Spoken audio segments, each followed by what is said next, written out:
Hello class 7. Today we are going to learn how to divide the decimals numbers. हम decimal number को कैसे divide करेंगे आज हम इसके बारे में सीखेंगे। तो जिस तरह से हमने मल्टीप्लिकेशन को एक सिंपल फॉर्म में कन्वर्ट करके सॉल्व किया था वैसे ही हम यहाँ पर भी डिवाइड को करेंगे। उसके बाद हमें किस तरह से डेसिमल पॉइंट का यूज़ करना है ये सीखेंगे। तो देखिए इधर यहाँ पे हमारे पास लिखा हुआ है 3.96 डिवाइड बाय 4। तो क्या करेंगे यहाँ पे हम यहाँ मान लेंगे ये 396 है जिससे हम किससे डिवाइड कर रहे हैं यहाँ पे 4 से डिवाइड कर रहे हैं। तो 4 से डिवाइड करेंगे 396 को तो कितने टाइम डिवाइड हुआ है 99 टाइम। डिवाइड करना सबको आता ही है तो 396 को आप मान लें कि ये 396 है जिससे हम 4 से डिवाइड कर 99। अब मैं यहाँ 99 लिख लेता हूँ। क्लियर है यहाँ तक का सबको। अब आपको पॉइंट कैसे यूज़ करना है देखें। यहाँ पे 4 के साथ तो कोई डेसिमल पॉइंट नहीं आ रहा लेकिन यहाँ पे 3 के बाद कितने डिजिट आ रहे हैं 1 2। तो आप यहाँ पे 1 2 काउंट करेंगे 1 2 1 और 2 और यहाँ पे क्या लग जाएगा पॉइंट और ये हमारा आंसर हो जाएगा। नेक्स्ट वाले पे आते हैं। यहाँ लिखा हुआ है 432.8 डिवाइड बाय 100। आप कभी भी याद रखें अगर आप 10 से 100 से 1000 से डिवाइड कर रहे हो तो आपको केवल जीरो काउंट करना है। तो यहाँ देखिए जब 100 से डिवाइड कर रहे हो तो 100 की जीरोस कितनी होती है 2 जीरो। तो ये पॉइंट जहाँ पर भी होगा उसे 2 डिजिट आगे काउंट करके लगाना पड़ेगा। कैसे देखो मैं पहले तो ये लिख लेता हूँ पूरा नंबर। ठीक है अब सॉरी 3 2 है 4 3 2 8 ये लिख लिया मैंने। अब ये पॉइंट जो है कितने डिजिट क्रॉस करके आगे जाएगा 2 डिजिट। तो कैसे काउंट करेंगे 1 2। तो ये यहाँ पर क्या लग जाएगा पॉइंट। तो जिधर भी पॉइंट होगा जीरोस अगर अब आपके पास 2 है तो आप 2 डिजिट काउंट करके आगे पॉइंट लगा देंगे। क्लियर। नेक्स्ट अगर 1 0 होता तो कितने डिजिट क्रॉस करता ओनली ये 2 के आगे पॉइंट आ जाता। अगर 3 0 होता तो ये पॉइंट कहाँ लगता 4 के आगे। तो आपको ये डिसाइड करना है कि वो 10 से डिवाइड हो रहा है तो 1 डिजिट काउंट करके आगे पॉइंट लगा दें। अगर 100 है तो 2 0 काउंट करके 2 डिजिट काउंट करके आगे पॉइंट लगा दें। 3 0 हो तो 3 डिजिट काउंट करके पॉइंट लगा दें। क्लियर। नेक्स्ट अब इसी तरह से हमें 7.75 को डिवाइड करना है 0.25 से। करें तो आप ये मान लें कि ये 775 है और ये 25। तो 25 से 775 को डिवाइड किया तो कितने टाइम डिवाइड हुआ 31 टाइम। कितने टाइम हुआ 31 टाइम। कितने टाइम डिवाइड हुआ 31 टाइम। अब यहाँ डिजिट देखो इस पॉइंट के बाद डिजिट काउंट करो कितने यहाँ पे 2 और इस पॉइंट के बाद भी डिजिट कितने 2 2 माइनस 2 करेंगे तो कितना आया 0। इसका मतलब यहाँ पे डेसिमल पॉइंट नहीं लगेगा तो हमारा आंसर क्या हो जाएगा 31। कितना हो जाएगा 31। क्लियर। अब हमारे पास जो नेक्स्ट क्वेश्चन है क्या करना है हमें इस 15 से किसको डिवाइड करना है 765। ये मान लो 765 है और ये 0.15 तो इसे हमें डिवाइड करना है।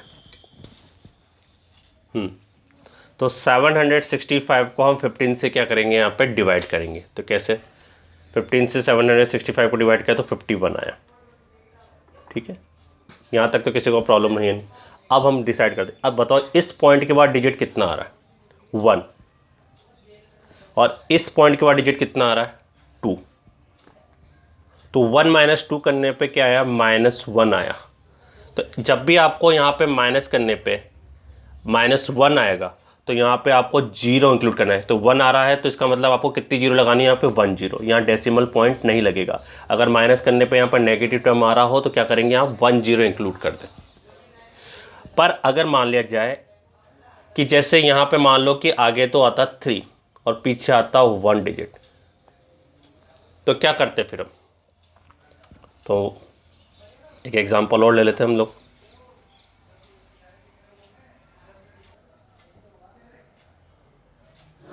देखें आप अगर हम 5.125 को 0.25 से डिवाइड कर रहे हैं तो मैंने 25 से 5125 को डिवाइड किया तो 205 टाइम डिवाइड हुआ। ठीक है तो अब देखें कि इस पॉइंट के बाद डिजिट कितना आ रहा है 3 और इस पॉइंट के बाद डिजिट कितना आ रहा है 2 और 3 माइनस 2 करने पे वैल्यू क्या आ रही 1। अगर पॉजिटिव वैल्यू आती है तो क्या करना है आपको, 1 डिजिट काउंट करके पॉइंट लगाना है। कैसे, जैसे यहाँ 1 डिजिट आ रहा तो मैंने यहाँ पे 5 के आगे क्या लगा दिया यहाँ पे पॉइंट, तो हमारा आंसर क्या हो जाएगा 20.5। लेकिन अगर ऐसे यहाँ पर आप में माइनस आ रहा है, तो अगर -1 आ रहा है तो आपको क्या करना है, यहाँ पे 0 इंक्लूड करना है, पॉइंट नहीं लगाना है। यहाँ पे डिवाइड करने पे जो भी नंबर आएगा उस पर 0 लगाना है। क्लियर? देखें अब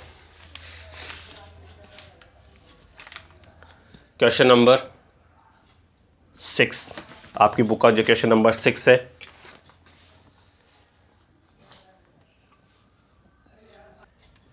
चलिए हम डेसिमल नंबर को डिवाइड करने का एक और मेथड आपको मैं एक्सप्लेन कर देता हूँ किस तरह से कर सकते हैं।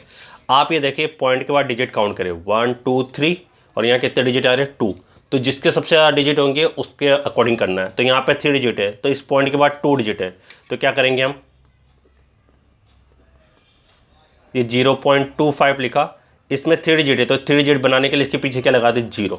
अब क्या होगा, इस पॉइंट के बाद जितने डिजिट है और इस पॉइंट के बाद डिजिट है दोनों सेम हो गए, तो ये पॉइंट हट जाएगा, तो यहाँ रह जाएगा 5125 डिवाइड बाय पॉइंट के आगे अगर 0 आ रहा हो तो हटा दो, तो यहाँ रह जाएगा 250। अब आप 250 से इसको डिवाइड करें,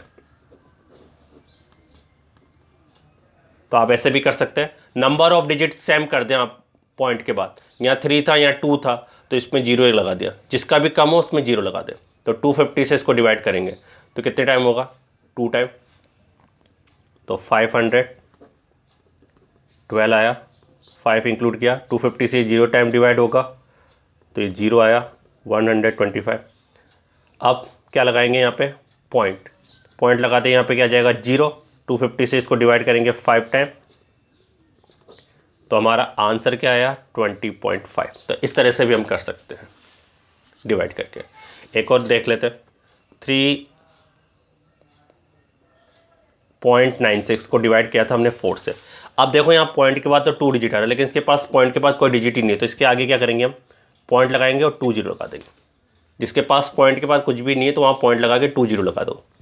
अब 376 हो जाए, 396 डिवाइड बाय 400, पॉइंट से पॉइंट कैंसिल हो गया, तो 396 को 400 से डिवाइड करना है, तो 396 को 400 से डिवाइड। अब ये नंबर छोटा है और ये नंबर बड़ा है तो इससे डिवाइड नहीं होगा, तो यहाँ क्या लगेगा पॉइंट, और पॉइंट के बाद क्या लगाएंगे यहाँ पे 0। ओके, अब हम टेबल कितने टाइम बोलेंगे, यहाँ पे कितने टाइम टेबल बोलेंगे,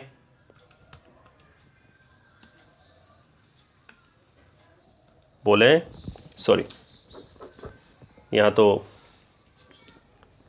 400 से हमें 396 को डिवाइड करना है, तो पॉइंट लगेगा तो 0 आ जाएगा।